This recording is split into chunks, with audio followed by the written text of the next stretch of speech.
manajemen berbasis nilai etika dan tanggung jawab sosial.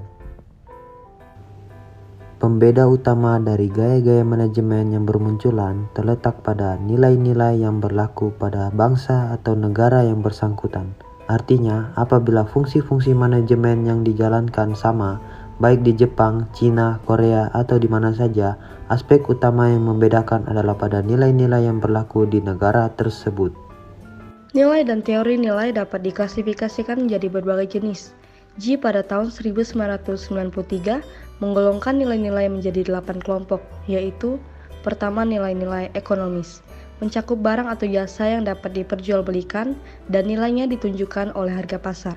Kedua, nilai-nilai badaniah, meliputi barang atau jasa yang membantu tercapainya kesehatan, efisiensi, dan keindahan dari kehidupan jasmani manusia. Tiga, nilai-nilai rekreasi, terdiri atas nilai-nilai permainan dan waktu luang yang dapat memperkaya kehidupan. Keempat, nilai-nilai perserikatan atau nilai-nilai sosial, menyangkut aneka bentuk perserikatan manusia seperti misalnya persahabatan, kehidupan keluarga, interaksi lokal dan global. 5. Nilai-nilai perwatakan, meliputi seluruh kebajikan perseorangan maupun kemasyarakatan yang diinginkan, termasuk keadilan, kedermawanan, pengendalian diri, dan sebagainya. 6. Nilai-nilai estetis, meliputi nilai-nilai keindahan. 7. Nilai-nilai intelektual, meliputi nilai-nilai dari pengetahuan dan kebenaran. 8. Nilai-nilai keagamaan, berhubungan dengan agama dan ruang lingkupnya meliputi pemujaan, kebaktian, dan keterikatan pada nilai-nilai yang dianggap luhur. Ji 1993 mengelompokkan adanya 4 jenis nilai. Yang pertama, nilai yang berkaitan dengan kepemilikan atau values of possession, meliputi kenikmatan, kesenangan, keamanan, kesehatan atau kesejahteraan badaniah, kesejahteraan ekonomis, dan kemasyhuran atau kesejahteraan kemasyarakatan. 2. Nilai-nilai tindakan atau values of action, meliputi nilai-nilai dinamis, bertindak sungguh-sungguh, nilai eudaimonistik, bertindak memuaskan diri sendiri, nilai loyalitas, bertindak untuk sesuatu yang berharga, nilai deontologios, bertindak apa yang wajib atau yang benar, nilai pelepasan atau bertindak secara bermain-main. 3. Nilai-nilai perenungan atau values of contemplation, meliputi estetis, yaitu nilai-nilai keindahan, dan intelektual, yaitu nilai-nilai keilmuan atau kebenaran ilmiah. 4. Nilai-nilai keberadaan atau values of existence, meliputi individual yaitu kebebasan pribadi, sosial yaitu kasih sayang, kerjasama, kebersamaan, dan religius yaitu perasaan terhadap adanya sesuatu yang lebih luhur daripada manusia. Jika ingin menilai memberikan dampak bagi organisasi, hal-hal berikut ini harus terjadi. Anggota organisasi menunjukkan dan menampilkan nilai dalam berperilaku, kinerja personal, pembuatan keputusan, kontribusi, dan interaksi interpersonal. Nilai organisasi membantu setiap orang di dalam organisasi menentukan prioritas dalam kerja sehari-hari. Nilai-nilai menjadikan pedoman dalam pembuatan keputusan bila organisasi menciptakan nilai dan pernyataan nilai secara komparatif. Penghargaan dan perlakuan dalam organisasi dirancang untuk memberikan pengakuan kepada orang-orang bekerja berdasarkan nilai yang diyakini organisasi. Sasaran organisasi didasarkan pada nilai-nilai yang telah ditetapkan. Adopsi nilai dan perilaku yang memberikan hasil diakui melalui umpan balik kinerja secara reguler.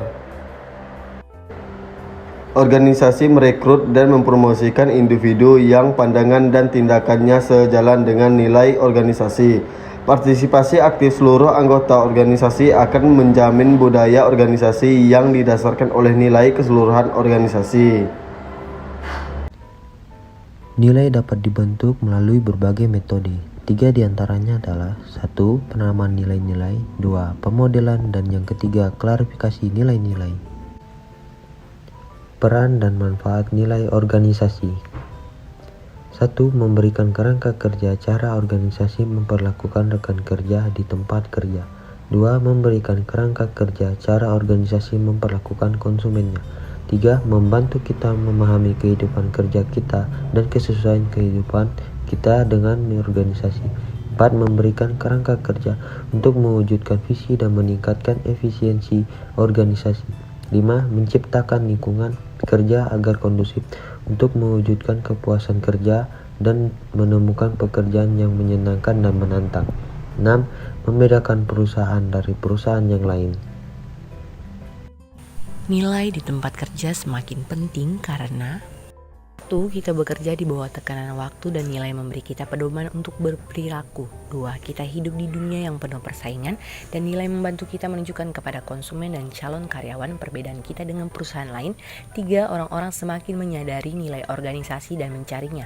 Biasanya orang memilih organisasi karena nilai yang dihidupnya. 4. Nilai memberikan dasar untuk melaksanakan perubahan budaya.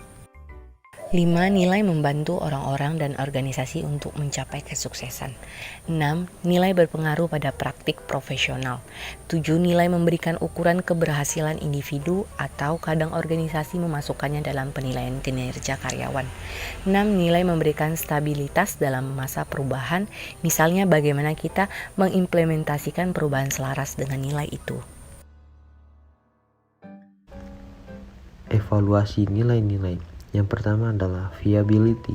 Viability merujuk pada sejauh mana nilai-nilai dapat berfungsi dalam situasi organisasi saat itu. Yang kedua, keselarasan. Keselarasan merupakan kesesuaian nilai organisasi dengan nilai personal dan konsistensi antar nilai dalam organisasi. Yang ketiga, keseimbangan. Keseimbangan menunjuk pada sejauh mana suatu nilai mendapatkan penekanan tertentu. Yang keempat, kesejatian. Kesejatian merujuk pada sejauh mana nilai diekspresikan secara verbal dan dalam perilaku secara jujur.